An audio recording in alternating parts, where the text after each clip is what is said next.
여러분 싸우지 맙시다. 큰 소리 내지 맙시다. 이거는 그냥 우리 교회 표 같은 거고 우리 교회 어떤 사역의 가치 같은 것들이에요.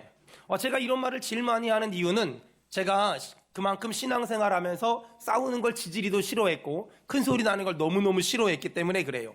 아마 저랑 오래 있었던 분들은 아시겠지만 제가 설교할 때만 악쓰고 평소 때는 굉장히 조용히 그리고 굉장히 이렇게 편안하게 좀 많이 말을 합니다.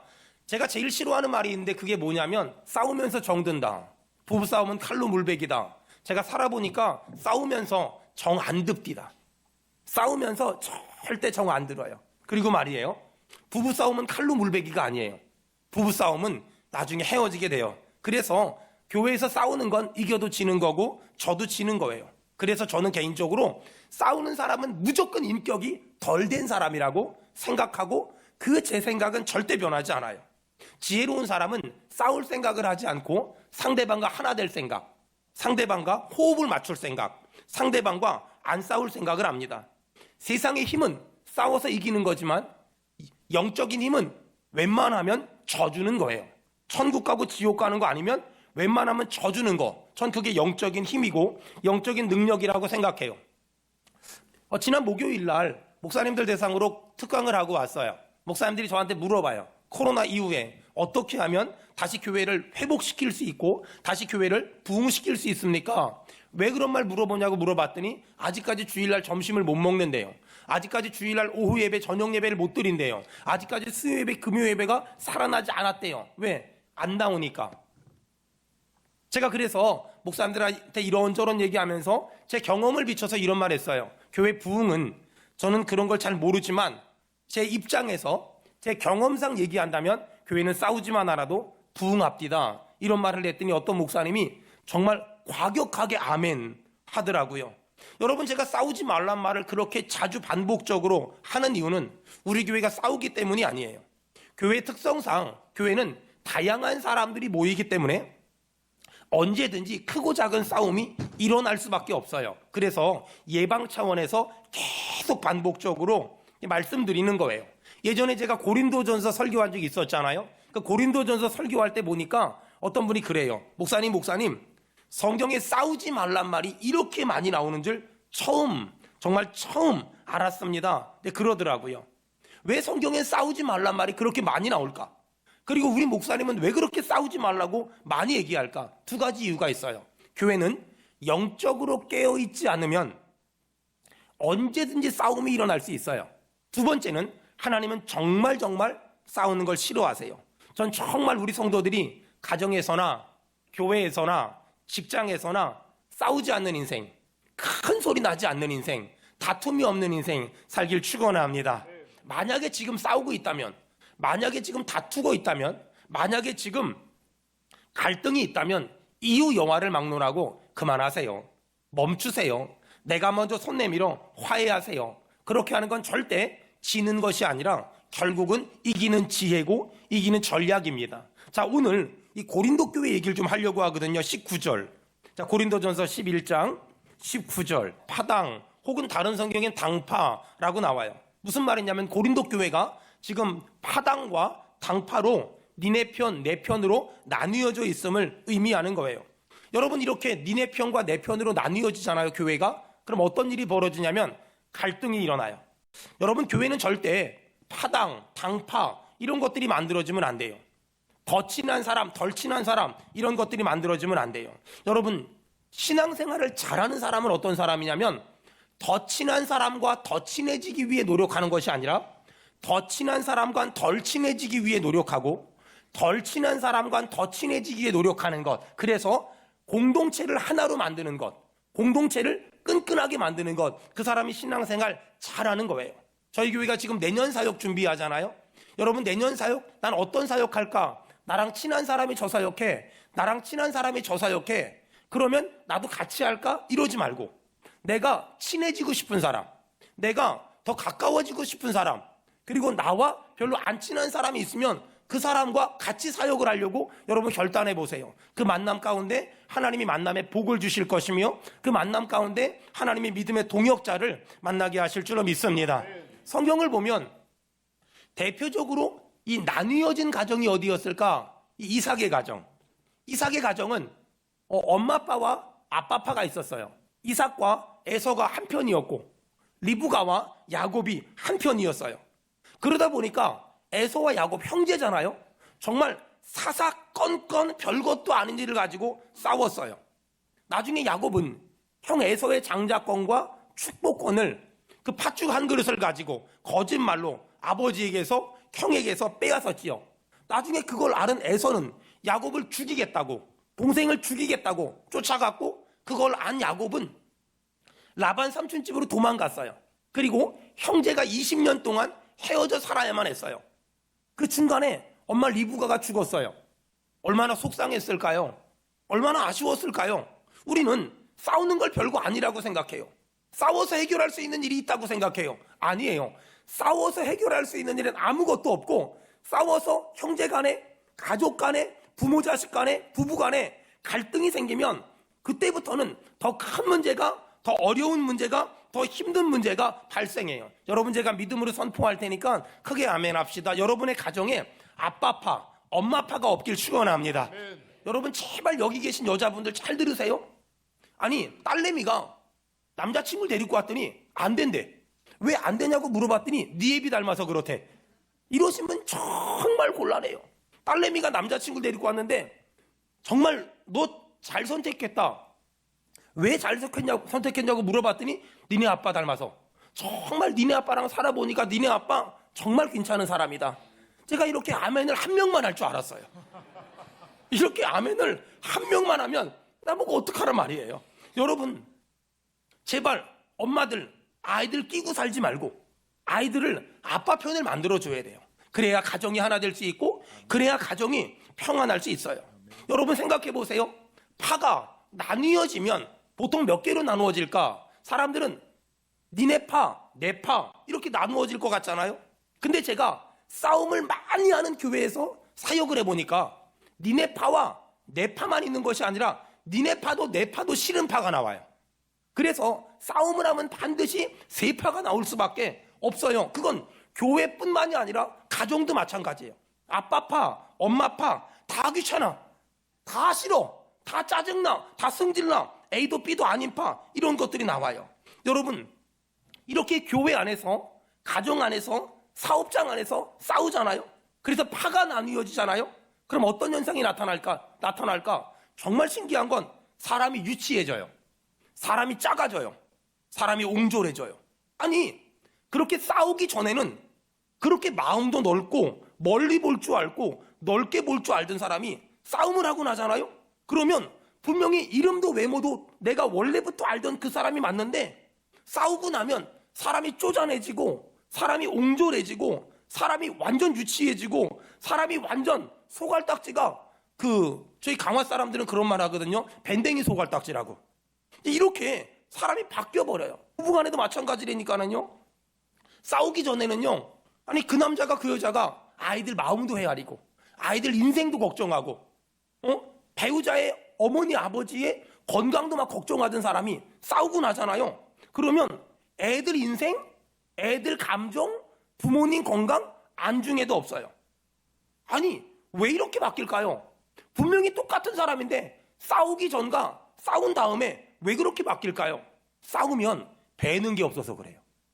싸우면 그때부터는 아무것도 보지를 못해요. 정말 여러분 축복합니다. 정말 제가 선포할 테니까 크게 아멘 합시다. 가정도 교회도 인생도 화목하길 바라며 화평하길 축원합니다. 이렇게 화목하잖아요. 이렇게 화평하잖아요. 그러면 신앙생활이 화평하고 화목하면 멀리 봐요. 야, 우리 교회의 10년 뒤, 우리 교회의 20년 뒤. 어떤 분은 제가 아직은 멀쩡한데 우리 목사님 은퇴하고 나서 서운해요. 그러시지 말아요. 또 어떤 분들은 아니 남편이 멀쩡한데 우리 가정의 10년 뒤, 우리 가정의 20년 뒤 막 이런 것들 얘기하시는 분들이 있어요. 여러분 그러지 말아요.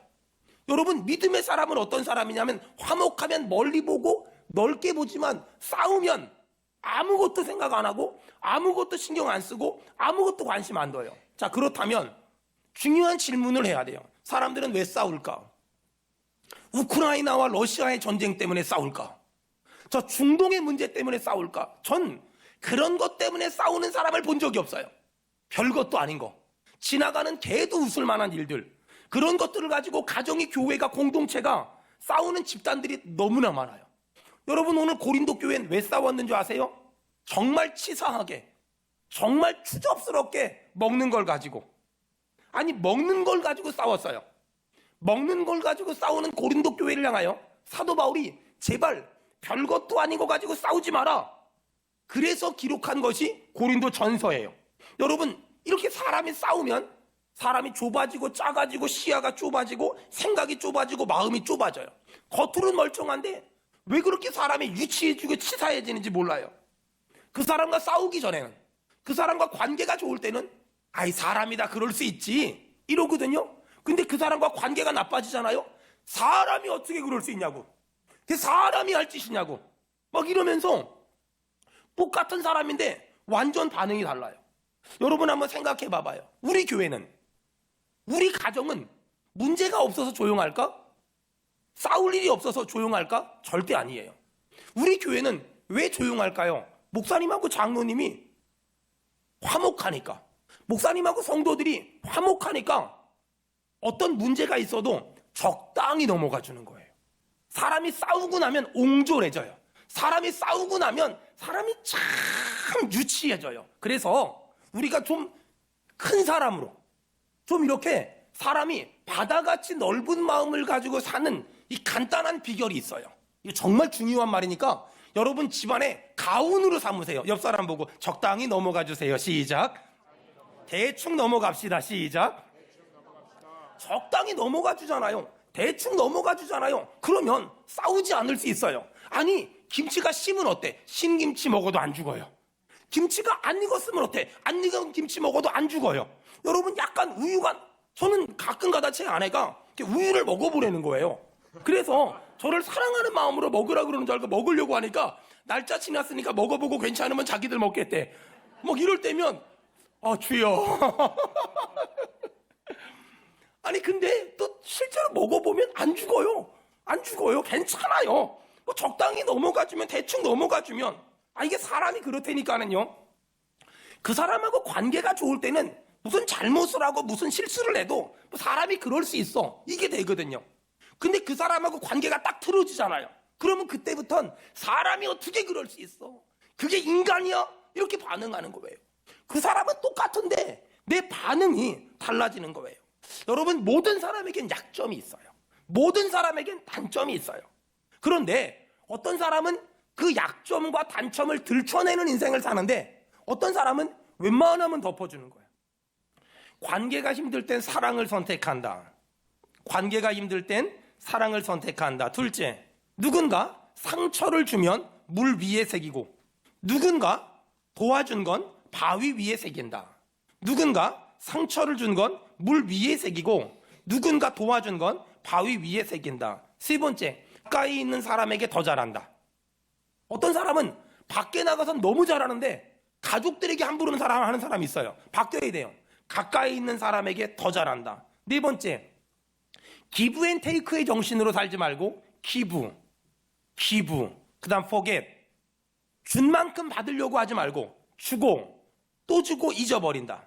다섯 번째, 모든 사람이 다 나를 좋아하지 않는다. 모든 사람이 다 나를 좋아할 거라고 착각하지 않고 산다. 그 사람도 나를 싫어할 권리가 있고 나도 싫은 사람이 있을 수 있다. 여섯 번째, 모든 사람과 너무 가까이 하지도 않고 너무 멀리 하지도 않는다. 마지막 일곱 번째, 잘 나가는 사람보다 잘 통하는 사람이 되고 싶다. 사랑하는 수원은혜교회 성도 여러분, 싸움이 멈추길 바라며 예수 안에 화목하길 축원합니다. 자, 둘째, 21절, 각각 자기의 만찬, 동그라미 쳐보세요. 자기의 만찬을 먼저 갖다 먹었대요. 무슨 말이냐면 이 본문을 이해하려면 이 고린도 교회의 어떤 그 문화를 좀 이해해야 돼요. 이 고린도 사람들은요, 모여서 식사를 할 때 집주인이 음식을 준비하는 것이 아니라 모이는 사람들이 각각 자기만의 음식을, 자기가 먹고 싶은 음식을 가지고 왔어요. 예전에 우리 교회 가정교회 모임할 때 보니까 그 집집마다 돌아가면서 하잖아요. 그러면 어떤 집에선 밥만 해요. 그리고 가정교회 식구들이 오면서 여기는 멸치, 여기는 김치, 여기는 여기는 해가지고 반찬 갖고 와서 그 양푼에다가 다 엎어놓고 비벼가지고 먹더라고요. 그것도 굉장히 좋은 것 같아요. 어떻든 간에 이 고린도 교회는 독특한 음식 문화가 있었는데 자기가 먹을 걸 자기가 가지고 왔어요. 이런 문화적인 영향이 있는 사람들이 사도 바울이 개척한 고린도 교회에 온 거예요. 그리고 교회에 와서 보니까 교회에도 음식 문화가 있는 거예요. 성만찬 문화. 오늘 우리가 이 성찬식을 했잖아요. 1년에 3-4번, 많게는 6, 7번 정도. 그때그때 다르게 하거든요. 우리 교회는 성찬식을 할 때 떡을 잘게 잘라서 또 포도주를 작은 잔에 줘서 이렇게 먹고 이제 그런 예수님의 살과 피를 기념하는 그런 의식을 갖잖아요. 저희 교회 초창기 때 제가 나름 성경적인 원형을 갖춘 성찬식을 해보고 싶다 해서 떡 한 덩어리, 포도주 한 바켓스 갖다 놨거든요. 먼저 온 사람들이 아침 안 먹고 와서 많이 먹는 바람에 뒤에 모자라서 그때부터는 이상과 현실은 다르다는 걸 깨닫고 다시 그냥 이렇게 하기로 했어요. 어쨌든 간에 우리는 이렇게 성찬식을 하는데 고린도 교회는 자기가 가지고 온 음식을 먹고 마시는 거의 식사 수준으로 성찬식을 했어요. 근데 그러다 보니까 문제가 생긴 거예요. 사람이 모이는 곳이라면 어디에나 어떤 문제가 있냐면 빈부격차가 있잖아요. 이 고린도 지역에도 부자들은 자기가 먹을 음식, 마실 포도주 많이 갖고 와서 그리고 일찍 와서 하루 종일 먹고 마시는 거예요. 가난한 사람들은 늦게까지 일하고 먹을 음식이나 마실 음료수도 못 준비한 채 허겁지겁 예배를 왔어요. 그러다 보니까 가난한 사람들이 교회를 와보니까 부자들이 다 먹어 치운 거예요. 다 마셔 치운 거예요.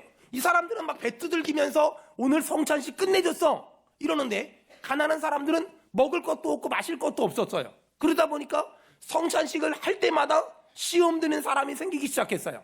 이 먹을 것 때문에 시험 드는 사람이 생기기 시작하면서 사도 바울이 몇 가지 중요한 얘기를 했어요. 그 몇 가지 중요한 얘기가 뭐냐? 너희는 가난한 사람들은 생각도 하지 않으면서 혼자만 배부르게 먹는구나. 그건 성찬식이 아니다. 그러면서 몇 가지 교훈을 줬는데 그 첫 번째 교훈이 33절이에요. 자, 고린도전서 11장 33절. 기다려라 라고 말한 거예요. 먹으러 모일 때 네가 가지고 온 음식이라고 너 혼자 다 먹고 네가 가지고 온 포도주라고 너 혼자 다 마시지 말고 기다려라 라고 말한 거예요. 가난한 사람들, 늦게 교회에 온 사람들을 기다려라 라고 말한 거예요. 만일 네가 늦게 교회에 오는 사람들, 가난한 사람들을 기다리기 싫으면 34절에 이렇게 해라. 만약에 가난한 사람들 기다리기 싫으면 너 그냥 집에서 먹어 라고 사도 바울 얘기한 거예요. 여러분, 오늘 본문을 저는 기도하는 가운데 이렇게 적용했어요. 여러분, 제가 담임 목사잖아요. 그러다 보면 우리 권사님들, 우리 집사님들이 뭔가 저한테 특별한 것들을 많이 해주고 싶어 하세요. 그런데 뭔가 특별한 것들을 안 해주는 게 저에게 굉장히 유익해요. 왜냐하면 교회는 다양한 사람들이 오다 보니까 우리 권사님들이, 집사님들이 뭔가 특별한 음식들을 저에게 주는 걸 보고 참 이 교회는 너무너무 목사님을 잘 섬기는구나, 좋은 교회구나 라고 생각하는 사람도 있지만 또 반대로 어떤 사람들은 이 교회는 목사님이 무슨 왕이야? 무슨 대장이야? 왜 목사님만 저렇게 챙겨? 라고 말하는 사람이 있어요. 그래서 할 수만 있다면 전 우리 교회가 저를 특별 대우하지 않았으면 좋겠고 성도들하고 똑같이. 왜냐하면 저는 입는 옷으로도 은혜를 끼쳐야 되고 먹는 음식으로도 은혜를 끼쳐야 되고 타는 차로도 은혜를 끼쳐야 되고 말로도 은혜를 끼쳐야 되고 심지어 머리 스타일로도 은혜를 끼쳐야 돼서 여러분 보세요. 어떨 땐 제 머리가 이쪽으로 넘어갔죠. 어쩔 땐 제 머리가 이쪽으로 넘어갔어요. 이쪽 사람도 은혜 받으라고 저쪽 사람도 은혜 받으라고 나름 의도가 있다는 거. 만약에 제가 갈색 머리를 함으로 은혜를 받는다면 전 이쪽은 갈색 이쪽은 까만색 이로 할 수도 있어요. 왜냐하면 저는 머리 끝부터 발끝까지 말 한마디 행동 하나 처신 하나 가지고 성도들에게 은혜를 끼쳐야만 하는 그런 목사이기 때문에 먹는 것 마시는 것만으로도 은혜를 끼쳐야 하는 사람이기 때문에 그런 간절함이 있다는 거예요. 여러분, 예수님은 왜 우리에게 성찬을 명하셨을까? 우리가 한 가족이라는 거예요. 한 가족은 단순히 한 부모에게 태어났기 때문에 한 가족이 아니에요. 한 가족이 되려면 우리가 서로 하나 되기를 힘써야 돼요. 그래서 하나님이 우리에게 성찬식을 명하신 이유는 너희가 한 가족인데 이 성찬식을 기념하며 너희가 더 하나 되려고 애써야 돼. 이것이 바로 성찬식의 목적이며 성찬식의 의미라는 거예요. 안타까운 건 고린도 교회는 자기들이 먹을 거 마실 거 가지고 와서 성찬식을 했다고 했지만 성도 간의 한 가족임을 잊어버렸고 하나 되기를 전혀 힘쓰지 않았어요. 여러분, 가족이 어떤 사이죠? 가족은 말이에요, 볼 것 안 볼 것 다 본 사이. 여러분, 제가 지금 이만큼 꽤 괜찮은 목사로 목회할 수 있는 건 저희 가족이, 제 아내와 저희 아이들이 제가 제 연약함을 적당히 덮어주고 적당히 가려주기 때문에 제가 이렇게 목회하는 거예요. 가끔 제 아내나 제 아이들이 늘 하는 말이 있어요. 우리 아빠의 저런 모습을 성도들이 알아야 될 텐데. 알면은 끝장이에요. 알면은 그냥 우리 교회 박살날 수밖에 없어요. 제가 연약함이 무지하게 많기 때문에요. 여러분, 그래서 가족은 까발리는 사람이 아니라 덮어주고 품어주고 감싸주는 사람이에요. 우리 교회가 그런 교회 되길 축원합니다. 이 가족은 정말 희한해요. 논리적으로 설명이 안 돼요. 여러분 한번 생각해 보세요. 우리나라에, 여러분 주변에, 아니 전 세계 5대양 6대주에 여러분에게 가장 무례한 사람이 누구라고 생각합니까?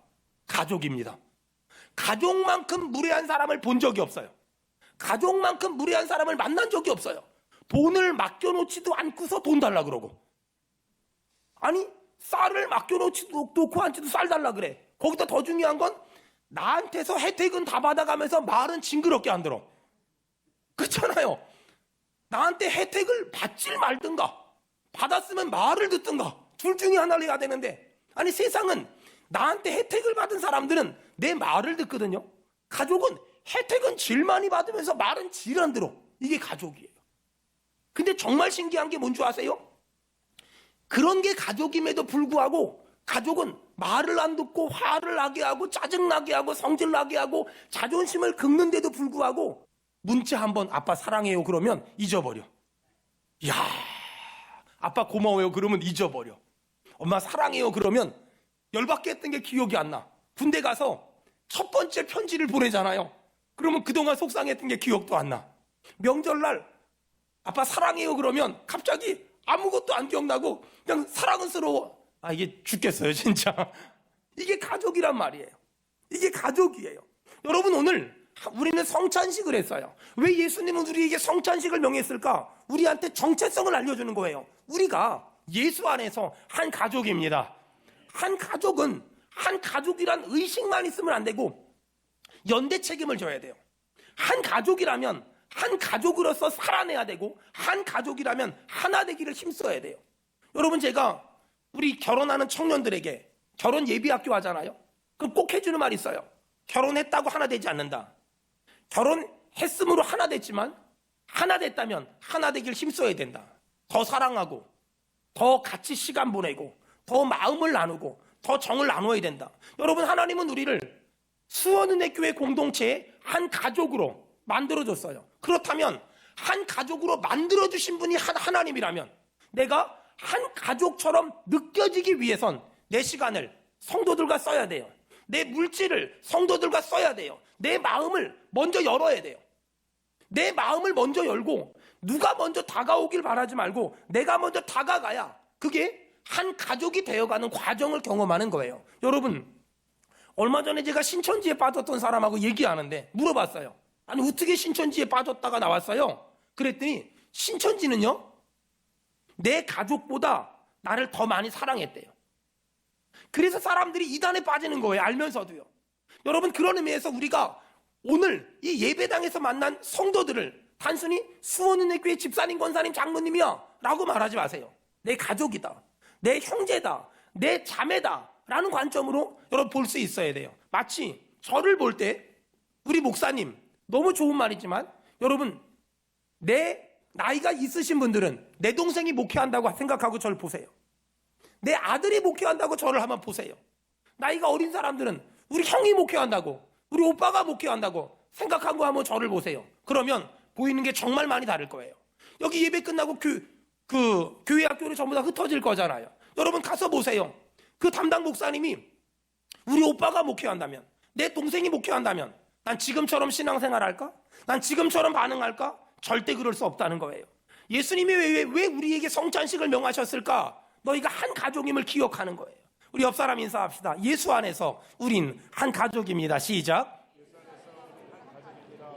한 가족을 만들어주신 분은 하나님이지만 한 가족을 한 가족처럼 인정하려면 내가 상대방을 위해서 마음을 열어야 돼요. 시간을 써야 돼요. 돈을 써야 돼요. 물질을 써야 돼요. 마음을 써야 돼요. 그래야만 더 구체적인 한 가족이 될 수 있다는 거예요. 여러분 생각해 보세요. 어떤 사람을 가족이라고 생각하고 내가 좀 더 기다려주고 참아주고 다가가주고 사랑해주면 어떤 일이 벌어질까요? 그 사람이 성장하고 성숙하고 나와 더 친해지는 걸 경험할 수 있을 거예요. 우리 아이들 보세요. 얼마나 철딱선이 없었습니까? 얼마나 생각도 어리고 얼마나 생각도 짧았습니까? 근데 어느 날 보니까 생각이 커졌어요. 마음이 넓어졌어요. 그리고 사람이 성장하고 사람이 성숙했어요. 어떻게 그럴 수 있었을까요? 내가 기다려주고 참아주고 인내해주니까, 내가 사랑해주고 용납해주니까 성장하는 모습을, 성숙하는 모습을 볼 수 있었던 거예요. 생각해보세요. 아이들이 사고 칠 때마다 호적에서 팔 생각이 나고, 아이들이 문제 일으킬 때마다 지적하고 비난하고 비아냥거리며 조롱하고 멸시했다면 나는 그 아이가 잘하는 것, 그 아이가 성장하고 그 아이가 성숙하는 걸 보지 못했을 거예요. 근데 어떻게 내가 그 아이가 성숙하고 성장하는 걸 볼 수 있었을까? 내가 사랑해줬잖아요. 내가 기도해줬잖아요. 내가 기다려줬잖아요. 내가 참아줬잖아요. 내가 끝까지 호적에서 파지 않았잖아요. 그래서 그 아이가 성장하며 성숙하는 모습을 볼 수 있었던 거예요. 여러분, 제가 우리 교육자들에게 늘 하는 말이 있어요. 아이들을 대할 때 가족으로 대해라. 내 아들이다, 내 딸이다. 성도들을 대할 때 가족으로 대해라. 그러면 생각하는 게 달라지고 행동하는 게 달라지고 결정하는 게 달라져요. 저는 목회를 하면서 어떤 결정을 할 때 저분이 내 아버지라면, 내 어머니라면, 내 부모님이라면, 내 자녀라면, 내 형제라면, 내 자매라면 나 저분을 어떻게 할까? 내가 이렇게 결정하는 게 맞을까? 그런 관점으로 결정하다 보니까 결정이 달라져요. 생각이 달라져요. 마음가짐이 달라져요. 육신적인 가족을 사랑하는 건 본능이에요. 하지만 영적인 가족을 사랑하는 건 하나님의 은혜가 필요하고 인간의 노력이 필요해요. 다시요. 육신적인 가족을 사랑하는 건 본능이에요. 하지만 하나님이 수원은혜교회라는 공동체 안에서 우리를 한 가족으로 만들어줬는데 이들을 사랑하는 건 하나님의 은혜가 필요하고 인간의 노력이 필요해요.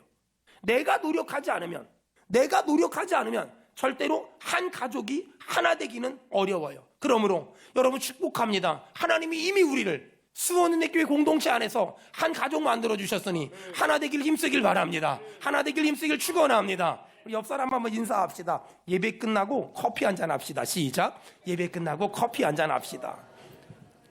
저희 교회는 공짜입니다. 공짜요. 자, 마지막 한 가지만 더 하겠습니다. 이렇게 사도 바울은 고린도 교회 성도들에게 성찬식을 얘기하면서 아주 중요한 말을 했습니다. 26절. 주의 죽으심을 그가 오실 때까지 전하랍니다. 이 성찬식을 하면서 우리가 해야 될 일이 있습니다. 주의 죽으심을 예수님이 재림하실 때까지 전해야만 합니다. 아멘. 이것이 우리의 사명입니다. 여러분, 제가 우리의 사명을 선포할 테니까 동의하면 아멘 합시다. 여러분, 주의 죽으심을 주님 재림하실 때까지 전합시다. 아멘. 이것이 우리의 사명이에요. 주의 죽으심을 주님 재림하실 때까지 전하는 것, 이것이 우리의 사명이라는 거예요. 여러분, 오늘 우리는 성찬식에 참여했어요. 성찬식에 참여한다는 건 내 고집을 꺾는 거예요. 내 혈기를 꺾는 거예요. 내 생각을 꺾는 거예요. 나를 죽이는 거예요. 내가 그리스도와 함께 십자가에 못 박혀 죽었나니 나를 죽이는 것, 그것이 성찬식이에요. 여러분 기억하세요. 신앙생활은 열심히 하는 게 아니에요. 신앙생활은 내가 죽음으로 하는 거예요. 일반 종교는 열심히 하는 거예요. 지성이면 감천이다. 여러분, 종교생활하는 사람들 보세요. 예전에 저 중국에, 저 티베트 쪽에 가보니까 이 사람들 절하면서 어마어마한 걸음을 걷더라고요. 그걸 많이 하면 할수록 더 경지가 높은 스님이 되더라고요. 근데 있잖아요, 기독교 신앙은 열심히 하는 게 아니에요. 기독교 신앙은 내가 그리스도와 함께 십자가에 못 박혀 죽었나니 모든 종교는 열심히 하는 거예요. 열심히 다니면 돼, 열심히. 근데 기독교 신앙은 열심히가 아니에요. 내 생각을 죽임으로, 내 고집을 죽임으로, 내 아집을 죽임으로, 내 자존심을 죽임으로, 내 혈기를 죽임으로, 내 경력을 죽임으로. 그래서 기독교 신앙의 핵심은 죽으면 사는 진리. 여러분, 내가 죽으면 내 가정이 살아요. 내가 죽으면 우리 교회가 살아요. 내가 죽으면 내가 속한 공동체가 살아요. 여러분, 저는 21년 동안 목회하면서 늘 하나님한테 그런 기도했어요. 목사가 죽으면 교회가 살지. 목사가 죽으면 교회가 살지. 정말 감사한 건 제가 열심히 신앙생활한 게 아니라 제가 죽음으로 신앙생활했더니 하나님은 우리 교회를 참 많이 복 주셨어요. 아마 어떤 분 그러더라고요. 우리 목사님은 안 되는 게 아무것도 없어요. 우리 목사님은 웬만하면 다 맞춰줘요. 맞아요. 왜 우리 목사님은 웬만하면 다 맞춰주고 웬만하면 다 들어줄까요? 내가 죽었으니까. 내가 죽었으니까. 내가 죽었으니까. 제가 바보여서 멍충이어서 웬만하면 다 들어주고 다 맞춰주는 게 아니라 내가 그리스도와 함께 십자가에 못 박혀 죽는 것이 그게 영적인 생활이에요. 그걸 신앙생활이라 그래요. 열심히 하지 마세요. 죽음으로 하세요. 뭔가 대단한 일 하려고 하지 마세요. 죽음으로 하세요. 내가 죽으면 내 영혼이 삽니다. 내가 죽으면 가정이 삽니다. 내가 죽으면 부서가 삽니다. 내가 죽으면 교회가 삽니다. 내가 죽으면 오직 주님만이 드러납니다. 지금부터 한 3, 4년 전에 교회 성장 연구소랑 같이 책을 한 권 만들었어요. 제가 그때 책을 만들기 위해서 지금은 은퇴하신 안산제일교회 고은 목사님을 뵈러 갔거든요. 고은 목사님하고 이런저런 얘기하는데 목사님이 자기가 쓴 책을 이딴 만큼 주세요. 나 은퇴하면 못 준다. 지금 가져가라. 이만큼 주셨어요. 근데 거기에 뭐 사인을 내서 주는데 한문으로 사인을 내서 주는데 아사교회생, 아생교회사, 아사교회생, 아생교회사, 아사교회생, 내가 죽으면 교회가 살아. 아생교회사, 내가 살면 교회가 죽어. 그때 제가 목사님한테 이런 질문했어요. 목사님, 저희 교회 예배당이 좁은데 건축할까요 말까요? 목사님 저한테 뭐라 그랬냐면 내가 죽음으로 할 수 있으면 해. 내가 살아있으면 하지 마. 목사님 저한테 그런 말 했어요. 나는 평생을 아팠어. 근데 수많은 질병 때문에 병원에 입원해 있다가 한 달 만에 오면 교회가 1000명이 늘었어. 수많은 질병 때문에 병원에 갔다가 6개월 만에 오면 교회가 3000명이 늘었어. 목회는 내가 하는 게 아니야. 목회는 내가 열심히 하는 게 아니야. 나는 평생 병 때문에 아무것도 못했지만 병원 갔다 오면 교회가 또 부흥했고 병원 갔다 오면 또 교회가 부흥했어.